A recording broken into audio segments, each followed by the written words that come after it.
Obrigada por aceitar o nosso convite. Tudo bem, Poliana, é um prazer aí estar falando com o Fantástico, com a imprensa. Com 22 anos de experiência na magistratura, na avaliação do senhor, o presidente cometeu crime? Veja, eu quando deixei o governo, eu fiz aquele pronunciamento e depois prestei um depoimento, eu deixei muito claro que nunca foi minha intenção prejudicar o governo de qualquer maneira. O que aconteceu, minha avaliação, uma interferência política do presidente da República na Polícia Federal, tanto na direção-geral como também na Superintendência do Rio de Janeiro, e entendi, pela relevância do assunto, que era a minha obrigação revelar, né, a verdade por trás da minha saída. Cabe agora às instituições, né, o PGR, a Polícia Federal e a próprio Supremo Tribunal Federal fazer a avaliação sobre esses fatos, né. Na minha parte não cabe eu emitir uma opinião específica a esse respeito. 2 dias antes do senhor pedir demissão, o senhor participou de uma reunião ministerial no dia 22 de abril. Essa reunião, a defesa do senhor incluiu como prova no inquérito. Esse vídeo dessa reunião foi divulgado, inclusive, na sexta-feira agora. Horas antes dessa reunião, o presidente Bolsonaro mandou uma mensagem para o senhor que eu vou ler aqui agora. Moro, D'Aleixo sai esta semana, está decidido. Você pode dizer apenas a forma, a pedido ou ex officio. D'Aleixo era o então diretor-geral da Polícia Federal, nomeado pelo senhor. O senhor respondeu para o presidente que precisava conversar pessoalmente com ele, presidente, sobre o assunto. Como é que foi? O senhor teve essa conversa, tentou fazer com que o presidente mudasse de opinião? Ele mandou essas mensagens, de fato, né, no dia 22, dizendo, olha, vai trocar de qualquer jeito, você escolhe apenas a forma. Isso, né, demonstra que essa argumentação de que não havia interferência, desejo de interferência na Polícia Federal não é propriamente correto. Esse vídeo é mais um dos elementos de prova. Nós tivemos a reunião, né, ministerial, no qual novamente ele externou essas situações de que ele iria trocar, intervir, né, porque os serviços de inteligência não funcionavam, ele precisava trocar e ele ali, me parece claro, até pelo gestual que ele realiza, que ele se refere a mim, ele fala à Polícia Federal. Agora, eu não ia discutir isso no âmbito de uma reunião ministerial, não é? Até porque ali o ambiente não era um ambiente muito favorável ao contraditório.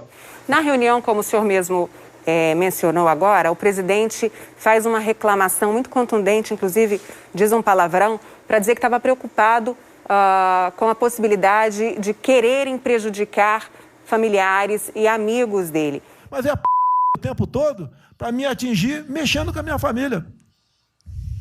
Já tentei trocar gente da segurança nossa no Rio de Janeiro, oficialmente, e não consegui. Isso acabou.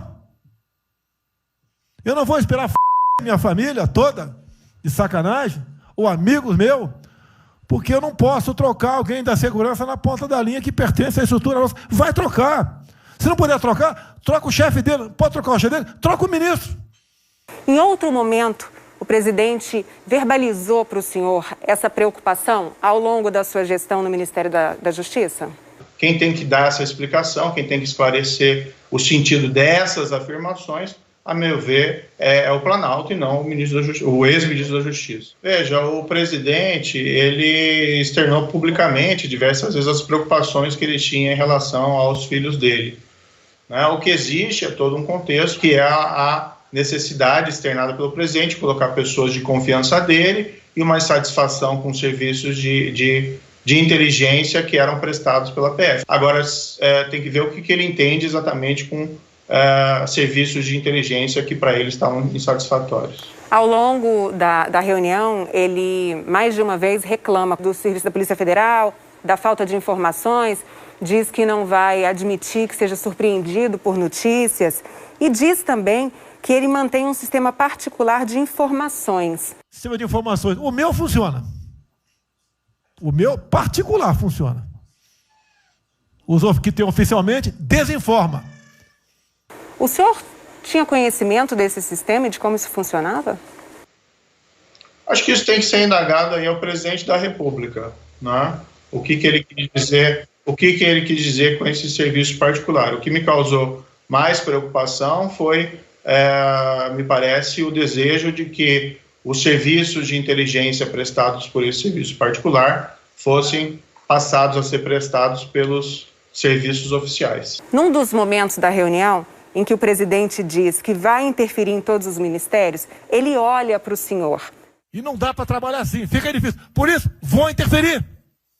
E ponto final, pô. Eu queria entender se essa olhada que o presidente dá para o senhor, olhando para a esquerda, que é onde o senhor está, para o senhor confirma que a interferência seria na Polícia Federal e não uma mudança na segurança pessoal e familiar dele, como em algum momento isso foi dito. Eu acho que o vídeo ele fala por si. Quando ele olha na minha direção, isso evidencia de que ele estava tratando desse assunto, falando desse assunto da Polícia Federal. E nós temos que analisar os fatos que ocorreram anteriormente, né? Ele não teve nenhuma dificuldade em alterar o serviço do GSI, inclusive do Rio de Janeiro. Ele promoveu até as pessoas envolvidas, sinal de que não havia nenhuma insatisfação. E os fatos posteriores? Os fatos posteriores são o quê? A mensagem que ele me manda na quinta de manhã, que ele fala mais um motivo para a troca, né, após enviar uma mensagem relativa ao inquérito no Supremo Tribunal Federal. E, por outro lado, o que acontece? Acontece a demissão do diretor Valeixo. Em que momento o senhor sentiu que o presidente estava tentando agir de forma a que a Polícia Federal atendesse aos desejos dele, às necessidades dele? Olha, tem que entender, no fundo, essa questão da interferência na Polícia Federal, ela vem num contínuo, na qual eu ingressei no governo e até dei uma entrevista na época ao Fantástico, muito clara de que eu tinha um compromisso com o combate à corrupção, com o combate à criminalidade violenta, o combate ao crime organizado.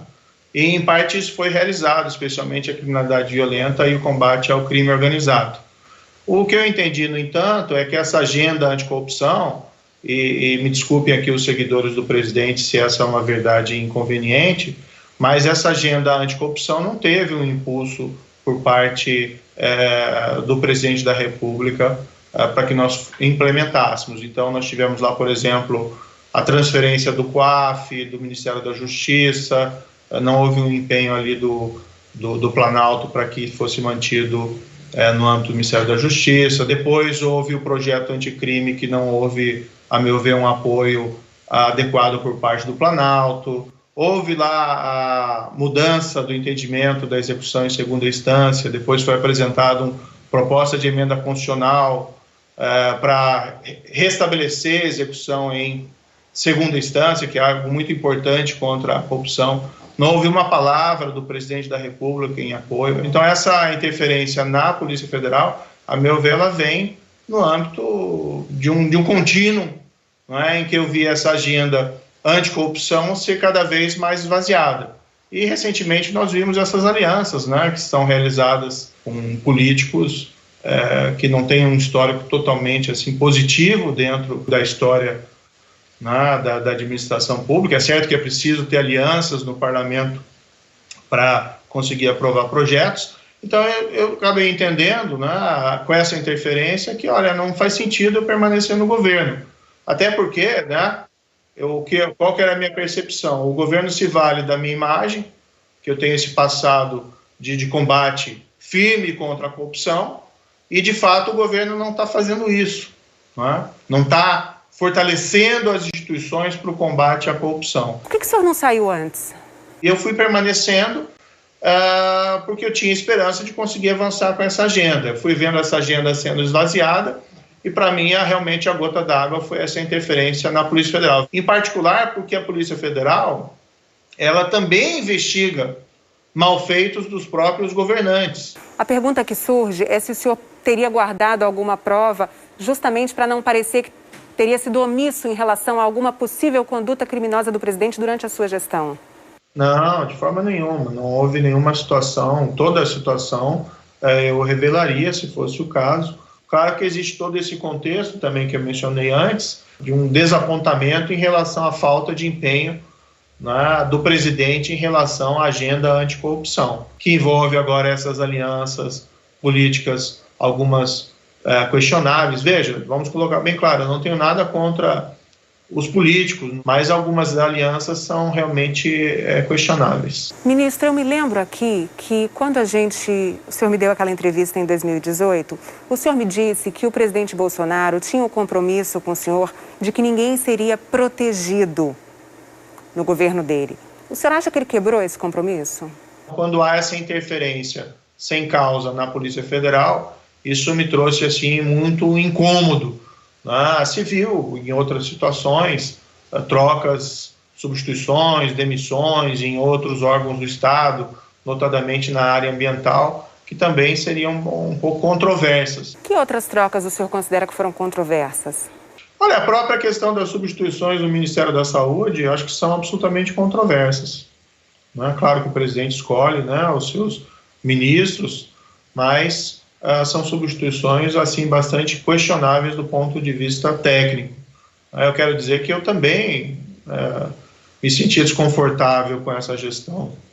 A posição do governo federal em relação à pandemia, muito pouco construtiva. No dia da reunião, o Brasil contava com 2.900 mortos e mais de 46 mil casos de Covid. E esse assunto praticamente não foi debatido na reunião. Hoje a gente já passa de 22 mil mortos. O senhor que viveu o governo de dentro, por que a pandemia não foi discutida naquela reunião? Essa é uma questão que deveria ser dirigida principalmente ao presidente da República. O presidente da República tem uma posição negacionista em relação à pandemia. Houve um debate também sobre a questão de prisão, no caso de infração, descumprimento de isolamento e de quarentena. Teve alguns episódios, que foram até noticiados, de algumas pessoas que foram presas por violação de isolamento de quarentena. E eu sempre externei, a minha posição é que a prisão deve ser evitada ao máximo. Isso deve ser objeto de diálogo, deve ser objeto de convencimento. Mas existe uma possibilidade legal da prisão porque é um crime previsto, uma infração penal prevista no artigo 268 do Código Penal. O presidente Bolsonaro insultou ali na reunião prefeitos e governadores por justamente adotarem o isolamento. O senhor acha que esse assunto, a posição do senhor pró-isolamento, aumentou o clima de tensão, o choque entre o senhor e o presidente Bolsonaro? Dentro do governo, eu lembro de várias reuniões que eu participei, isso pode ser dito melhor pelo ministro Mandetta, e que foi alertado o risco de que houvesse essa escalada de mortes. E, no entanto, me parece que falta um planejamento geral por parte do governo federal em relação a essas questões. Agora, eu acho que a minha lealdade ao próprio presidente demanda que eu me posicione com a verdade, com o que eu penso, e não apenas concordando com a posição do presidente. Se for assim, não precisa do ministro, precisa de um papagaio. Em nenhuma circunstância se pode concordar com essa, vamos dizer assim, que o armamento sirva de alguma forma para que as pessoas possam se opor de forma armada contra medidas sanitárias. Mas foi justamente isso que o presidente Bolsonaro defendeu na reunião, que a população fosse armada, inclusive com o intuito de se rebelar contra governadores e prefeitos. E o senhor estava ali presente. Sim, mas veja, não há espaço ali dentro dessa reunião, isso me pareceu muito claro, não existe um espaço ali para o contraditório. No dia seguinte, saiu uma portaria assinada pelo senhor e pelo ministro da Defesa, aumentando a possibilidade do cidadão comprar munição de 200 cartuchos por mês para 550 por mês. Essa atitude do senhor foi resultado dessa pressão que o presidente fez na reunião? Certamente. Eu não queria também que isso fosse utilizado como um subterfúgio para desviar a questão da Polícia Federal, da interferência na Polícia Federal. O senhor achou que valia a pena a troca? Olha, isso veio um pedido do presidente e eu entendi naquele momento que não tinha condições de me opor a isso porque já existia essa querela envolvendo a Polícia Federal. Não foi a primeira reunião ministerial que o senhor participou. Elas tinham sempre aquele ambiente, aquele tom de xingamentos e ameaças que a gente viu no vídeo? Eventualmente, nessas reuniões, tinham algumas discussões veementes, o tom, no entanto, a meu ver, houve uma subida desse tom nos últimos meses. Ameaças, defesas de medidas ilegais. São questões aí que devem ser ditas por outros, ao meu ver, né? É que o senhor ficou lá 1 ano e 4 meses, né, ministro? Bom, verdade. Durante essa reunião foram quase 2 horas. O senhor falou somente por 2 vezes. O senhor passou quase o tempo todo de braços cruzados, calado. Por quê? Quanto às questões relativas à interferência na Polícia Federal, eu tinha uma reunião com o presidente na quinta-feira, no dia seguinte. E, sinceramente, acho que esses assuntos eram mais apropriados de ser discutido numa reunião entre eu e o presidente. Mas aí, durante a reunião, o ministro da Educação diz, por exemplo, eu, por mim, botava esses vagabundos na cadeia, começando pelo STF. O senhor, que já foi juiz, se calou. Por quê? Eu não sou presidente da reunião. É que pelo vídeo chama a atenção também a manifestação do ministro do Meio Ambiente, em que quer passar a boiada aproveitando a mídia distraída com a questão da Covid. E chama a atenção o senhor quase todo o tempo na reunião calado e de braços cruzados. Por isso que eu pergunto da sua postura na reunião. Olha, eu não estava confortável naquela reunião, isso me parece muito claro. Eu me sentia incomodado e por vários aspectos. Ficar calado não é uma forma de se omitir? Veja, eu estou dentro do governo, né? Então eu tenho também algumas limitações do que eu posso externar publicamente, certo? E eu já tinha esse problema que vinha há tempos em relação à Polícia Federal. Nas imagens da reunião, a gente percebe que o senhor deixou a reunião antes que ela efetivamente terminasse. Por quê? Bem, eu estava bastante desconfortável e incomodado naquela reunião. Como eu já disse, não tinha muito espaço aí para contraditório. Eu acabei saindo, eu queria ter saído antes. Eu tinha também um compromisso agendado que me dava uma desculpa para poder sair antes que ela terminasse. Depois que Sérgio Moro saiu da reunião, o ministro da Economia, Paulo Guedes, defendeu a privatização do Banco do Brasil. E o presidente do Banco do Brasil, Rubem Novaes, chamou o Tribunal de Contas da União de usina do terror.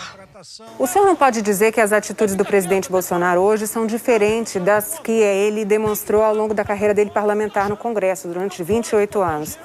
Se o senhor disse que o senhor não queria sujar a biografia do senhor, por que lá atrás o senhor aceitou o convite? Porque eu entendi que eu tinha uma missão importante a realizar. O senhor se arrepende? Não, de forma nenhuma. Eu fiz uma escolha muito clara e, na época, ela estava justificada e fiz uma escolha também muito clara e espero que as pessoas compreendam quando sair do governo. O senhor entrou no governo com muito apoio popular. Saiu e está aí tendo de encarar a ira de parte dos apoiadores do presidente Bolsonaro. Incomoda? Eu acho que algumas verdades inconvenientes surgiram. Muitos apoiadores do próprio presidente, antes da minha saída, me diziam um tanto quanto frustrados contra essa falta de empenho maior, né, na agenda anticorrupção. Muitos acusam o senhor de ser candidato. Outros pedem que o senhor lance a candidatura antecipadamente. Onde que o senhor está? Em que lugar que o senhor está? Nós estamos no meio de uma pandemia muito grave, muito séria, né? E aqui aproveito para externar minha solidariedade a todas as famílias que perderam entes queridos. Eu acabei de sair do governo, né? Eu vou ter que reinventar a minha vida. Ex-juiz, ex-ministro, futuro o quê? Como eu disse, eu preciso agora toda essa turbulência em decorrente da minha saída, da pandemia, e eu estou encontrando uma maneira de me posicionar.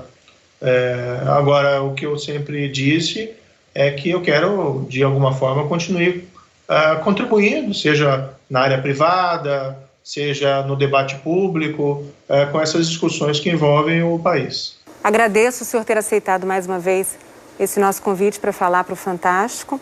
Então tá muito bom, eu agradeço também a oportunidade, acho que eu devo isso à população brasileira.